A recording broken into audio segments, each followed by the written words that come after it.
Programa Francisco Barbosa. Super Debate Tupi. Exclusivo. Já adiantamos no programa da Isabelle Benito, na chamada de que teríamos novidades sobre o caso dos meninos desaparecidos em Belford Roxo, 3 meninos que saíram para brincar e não voltaram mais, né? Mas esse assunto eu vou deixar para daqui a pouco, porque eu quero começar com um assunto com o qual nós terminamos nosso primeiro papo. Secretário Alan Turnovski, muito bom dia. Bom dia, Francisco Barbosa. Bom dia, ouvintes da Tupi. É um prazer enorme poder voltar aqui um ano depois, prestar contas da nossa administração, dos nossos trabalhos que foram realizados. Então, estamos aqui à disposição e agradecendo a oportunidade de ser ouvido.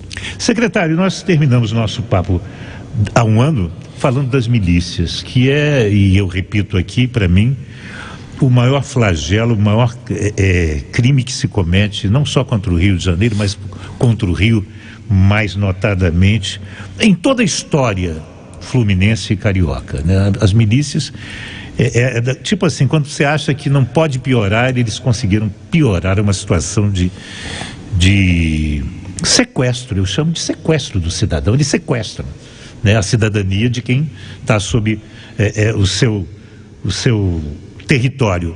Como é que está essa história? Me conta aí. Daqui a pouco eu quero falar de Furto de Cabo, que também acabou rodando para a sua secretaria, mas como é que está a situação das milícias depois da morte do Eco? Foi preso o Macaquinho, que era um braço importantíssimo. Conta para as pessoas como é que está essa história, secretário, por favor.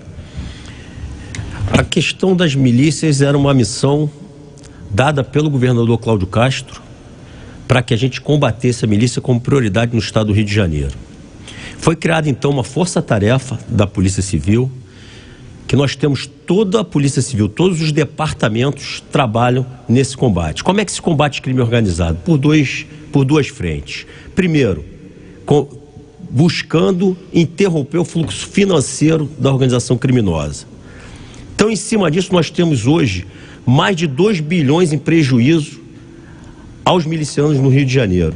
Nós temos comércios fechados, gatonetes retiradas, enfim, todo o fluxo financeiro apreendido pelo Departamento de Lavagem de Dinheiro, retirando de circulação o dinheiro dos milicianos. Por sua vez, a gente evolui no sentido de que não basta retirar o dinheiro, nós temos que prender a liderança da milícia para que ela não sirva de exemplo, que ela não seja uma referência das comunidades.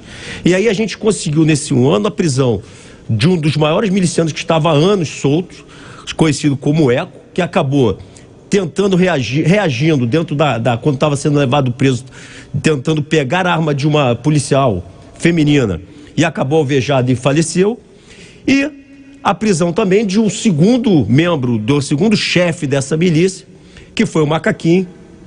Esse aí não reagiu e se não teve uma ação contra os policiais, foi preso sem que a gente precisasse disparar nenhum tiro. Em ambas as ocasiões foi um trabalho calcado em cima de inteligência, de informações que a gente pegou. Nós trabalhamos a investigação, colocamos todos os equipamentos que o Estado está adquirindo para tentar a captura sem necessidade de confronto. E, por fim, fizemos a ação que foi proveitosa e exitosa com a prisão desses 2 milicianos. Então, hoje, é um plano de governo que está a gente tem aí algumas outras chefias para serem presas, mas está, assim, desarticulando a milícia. Agora, a gente tem que deixar claro, Francisco Barbosa, que o tráfico e a milícia hoje trabalham de forma muito parecida. Antes, a gente falava que o traficante, ele dominava um território para traficar. Ele fazia o bem ali naquela comunidade e a intenção dele era só vender a droga. Hoje não. Hoje ele trafica para dominar. Ele usa o armamento do tráfico, seus soldados do tráfico, para impor àquela comunidade, da mesma forma que a milícia, a cobrança de taxas, seja de gás, seja de transporte alternativo, seja de gatonete e todos os serviços que ele possa ganhar dinheiro. Hoje, eu afirmo para você que em algumas localidades, o dinheiro conseguido pelo tráfico de drogas, com a venda das drogas, é menor do que com os serviços. Então, milícia e tráfico hoje aprenderam a roubar da população mais humilde, através da cobrança de serviços, o dinheiro que, em tese, poderia estar sendo usado para a própria família deles. Então o combate se expande, então, não só a essa brigada da Polícia Civil voltada para a milícia, já que o traficante está com comportamento de miliciano, virou miliciano, né? Na verdade, e o miliciano acaba também se metendo no negócio de drogas, não é não, secretário? Exatamente. O miliciano hoje já faz acordo com uma determinada facção para não ser invadido pela maior facção criminosa ligada ao tráfico, e essa maior facção percebeu que, cobrando por serviço, ela aumentaria em muito o lucro dela, sem risco, porque para você traficar você tem que mandar um dinheiro para fora, receber a mercadoria, distribuir essa mercadoria sempre com risco. Para que eles precisam disso hoje? Para se fortalecer e manter o território, onde ele tem maiores lucros cobrando serviço. Um assunto que foi uma polêmica, ainda né? É um assunto que continua quente, sobre os 27 criminosos e um policial que morreram na operação do Jacarezinho. Já dá para adiantar o resultado? Teve algum excesso, secretário? Conta para nós, por favor. Francisco, as investigações ainda estão em andamento, já na fase final, as últimas perícias sendo realizadas. E o que a gente pode garantir que está provado? Primeiro, todos os 27 mortos eram criminosos, traficantes, que além de participarem do tráfico, roubavam na parte de fora da comunidade. Roubavam casas, praticavam assaltos a carros, sequestravam na Zona Oeste pessoas que saíam do supermercado, da farmácia, praticavam homicídios, inclusive no túnel Noé Rosas, praticaram homicídios ali. Ou seja, está comprovado que os 27 mortos eram criminosos, que a cidade está mais segura sem eles. Segundo lugar, está comprovado que houve um intenso confronto naquela localidade. Num beco que a gente demorava 1 minuto para passar, a gente demorou 1h30. As imagens são claras, deles em laje, deles enfrentando a polícia. Há também a prova de que antes da operação da Polícia Civil eles conseguiram enfrentar e evitar algumas operações dentro. Então eles já vinham nessa rotina de enfrentamento das polícias, inclusive com aquiescência e permissão da própria cadeia. Então, o que a gente tem das investigações até agora? Já está comprovado, Francisco, que não há hipótese de chacina no Jacarezinho. Essa hipótese está completamente descartada. Eventuais excessos praticados por policiais estão ainda sendo apurados, mas execução sumária também não houve. Então, o que houve lá foi um confronto entre criminosos comandados por uma facção criminosa articulada e politizada, que enfrentaram a polícia achando que o Estado não conseguiria penetrar naquele território do qual eles acreditam dominar. Então houve sim a resistência, a polícia reagiu, cumpriu seu papel e eventual ponto específico de um abuso, de um excesso, não inviabiliza, não derruba a investigação de que lá realmente não houve qualquer tipo de chacina, e quem afirmou isso na época se precipitou. Secretário, não posso deixar de falar com o senhor sobre o furto de cabos no Rio de Janeiro, que esculhamba com a vida do cidadão, no trem, no metrô, na iluminação pública, na telefonia como um todo. O que está sendo feito a respeito, secretário? O governador Cláudio Castro editou um decreto regulamentando a atividade dos ferro-velhos. Com isso, a Polícia Civil agora ela tem maior poder de fiscalização e de multa em cima dessa atividade. A gente não quer encerrar a atividade, mas a gente quer regularizar, e foi muito importante ele ter publicado esse decreto. Por outro lado, nós estamos com uma operação Caminho do Cobre, que a gente já está na segunda fase, que a gente vai desde o viciado que furta esses fios para revender nos ferros velhos, nas recicladoras, até as grandes empresas. Todas elas já foram fiscalizadas. Ontem mesmo tivemos 28 prisões nessa segunda fase, tivemos dezenas de prisões também na primeira fase, ou seja, a polícia está trabalhando forte nesse segmento. O que a gente tem que discutir, Barbosa, até que ponto o crime sem violência ele tem que ficar sem punição pela nossa legislação. Porque, veja bem, uns até defendem a liberação da droga. Então a gente tem um viciado que, para manter seu vício, furta cabos da supervia, cabos de hospitais, o portão da sua casa, e reiteradamente ele comete esse crime sem violência, exatamente porque ele não fica preso. Então existe uma legislação hoje, um entendimento de que esse tipo de crime ele não deve ser tratado com cadeia. Então a gente tem aqueles que defendem a liberação da droga, ele usa a droga. Aqueles que defendem que o crime sem violência não deve ser tratado pela polícia ou pelo encarceramento desse viciado.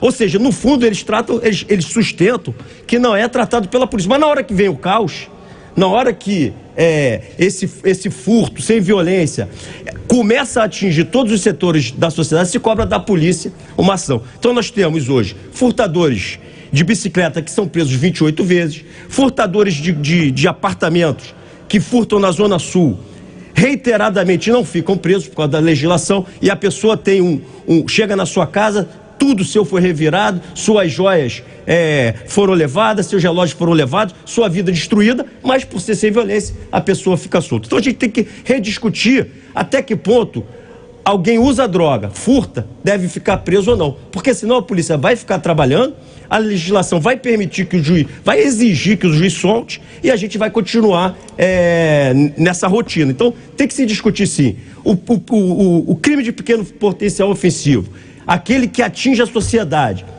A gente fala muito de tolerância zero, que Nova York, tolerância zero, que levou uma tranquilidade. No Rio de Janeiro, no Brasil, a gente aplica exatamente ao contrário. Tolerância máxima com crime de pequeno potencial ofensivo sem violência. Então tem que ser rediscutido para que a gente tenha uma solução para esse tipo de delito. Secretário, agora para saber com o senhor, afinal de contas, o que aconteceu com os 3 meninos de Belford Roxo que sumiram? Barbosa, desde o início, a gente vinha com várias linhas, mas a principal sempre foi que o tráfico de drogas da localidade estaria envolvido nessas mortes. Primeira coisa que chamou a atenção para isso foi que os advogados eram ligados aos traficantes, estavam assistindo as famílias. No dia que as famílias foram na delegacia, houve uma queima de ônibus. Quando uma família vai pedir auxílio para buscar seus entes desaparecidos, vai queimar ônibus. Queimar ônibus é uma atitude também ligada ao tráfico de drogas, aos seus protestos.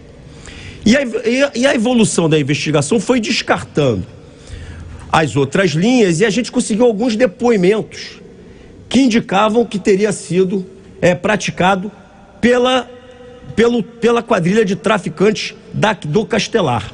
Inclusive tinha o nome desse líder que teria pedido autorização de ir para dentro do sistema para efetuar esses homicídios.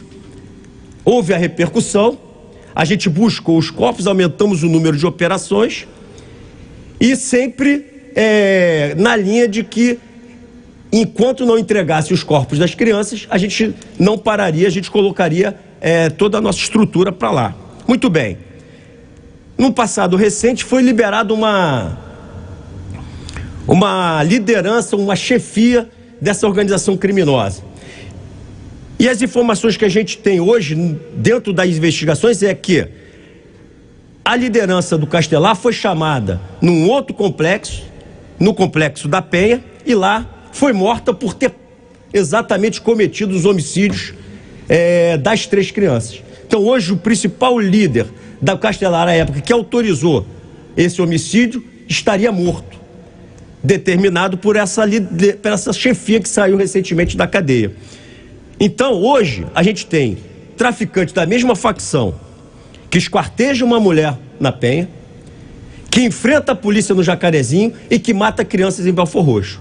Então essa organização criminosa que enfrenta o Estado, que não tem mais limites éticos, mesmo no crime, se é que um dia existiu limite, hoje se perdeu completamente esses limites, é a que enfrenta o Estado e pratica essas atrocidades. Então a Polícia Civil está para concluir o inquérito nesse sentido, E a gente vai continuar sempre dando resposta, cumprindo o nosso papel, mesmo que no pós-operação a gente tenha todas as dificuldades de justificar ter cumprido a lei. Mas a gente não vai parar, a gente não vai deixar que essa facção criminosa enfrente o Estado, seja através da articulação em mídias sociais, seja por políticos que querem até fazer memorial deles. Secretário de Polícia Civil, Alan Tornovski, parabéns pelo ano à frente da sua secretaria. Mais sucesso no combate à criminalidade do Rio e muito obrigado pela sua presença aí no meio dos seus dias que são tão exigentes. Parabéns, secretário. Eu que agradeço, Barbosa, pela oportunidade e reitero aqui o compromisso do governo Cláudio Castro em combater todos os tipos de criminalidade. Forte abraço. Outro, secretário Alan Tornovski, que vai estar sempre aqui na Tupi conosco, sempre que quiser e ou você precisar de informações para prestar contas de uma pasta que é delicada, que é importante e que tem demonstrado resultados fantásticos, principalmente em relação ao combate à milícia, esse mal, esse flagelo que nos assola no Rio de Janeiro. Obrigado, secretário, um bom dia, vá com Deus, mais sucesso. Obrigado, Yuri, da assessoria aqui que nos trouxe o secretário com exclusividade na Tupi.